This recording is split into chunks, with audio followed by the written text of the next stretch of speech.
Right. తెలంగాణలో తెల్ల ration card ఉన్నోళ్ళందరికీ శుభవార్తోహో ఏందంటారా? Ugadi పండుగ కానికిచ్చిర్రు వాళ్ళ సర్కారోళ్ళు. ఇది వారం సంధి దొడ్డు బియ్యం బంధు పెట్టి అందరికీ సన్న బియ్యమే ఇస్తారట. నిన్న పొద్దుకంగా హుజూర్ నగర్ కాడ పెట్టిన సభల సీఎం రేవంత్ సారు, మంత్రులు, లీడర్లు అంతా కలిసి చాలు చేసిర్రు సన్నబియ్యం పథకాన్ని. చెప్పినట్టే సన్నబియ్యం పథకాన్ని సివిల్ సప్లైస్ మంత్రి ఉత్తమ్ కుమార్ సారు నియోజకవర్గం హుజూర్ నగర్ లో చురువు చేసిరు సర్కారోళ్ళు. నిన్న సీఎం సారు, మంత్రులు, అసెంబ్లీ స్పీకర్, మండలి చైర్మన్ల చేతుల మీదంగా ఫస్ట్ 10 మందికి 6 కిలోల చొప్పున సన్నబియ్యాల సంచులను వంచి గ్రూప్ ఫోటో దిగిర్రిట్లా.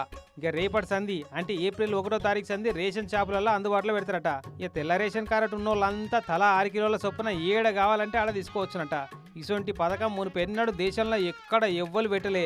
చరిత్రలో నిలిచిపోయే పథకం ఇది. పేదోళ్ళ కడుపు నింపేందుకు రాష్ట్ర సర్కారు పట్టుకొచ్చిన పథకం అనుకుంటా మంత్రి ఉత్తమ్ కుమార్ సార్ మాట్లాడుకొచ్చిండు.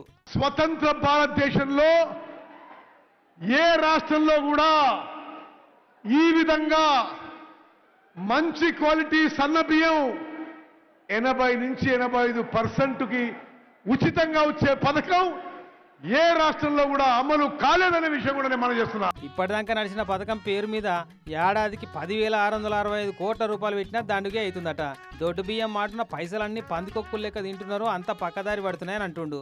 ప్రభుత్వం ఇప్పుడున్న పథకం మీద 10,665 కోట్లు ఖర్చు పెట్టినా దానికి ప్రయోజనం లేకుండా పోతుంది. ఇక అట్లా కావద్దు, పేదోళ్ళ కడుపు నిండాలనే సన్న బియ్యం ఇస్తున్నాం అన్నాడు సారు. అటెనక సీఎం సారు గిట్లా మాట్లాడిండు.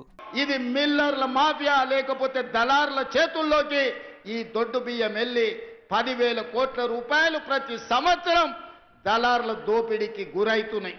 ఇక దొడ్డు బియ్యం కాదు, ప్రతి పేదవాడికి ప్రతి ఒక్కరికి 6 కిలోల సన్న బియ్యం ఇవ్వాలి. ఉగాది, దీపావళి, సంక్రాంతి పండుగ కాదు, పేదవాడి ఇంట్లో ప్రతిరోజు పండుగ ఉండాలి. సన్న బియ్యం వండాలి, పేదవాడి కడుపు నింపాలి అని ఇట్లా చెప్పుకుంటా మునుపటి సర్కారు మీద సెటైర్లు, హుజూర్ నగర్ మీద వరాలు కురిపించి స్పీచ్ ముగిచ్చిండు సీఎం సారు. ధన్యవాదాలు మిత్రులారా.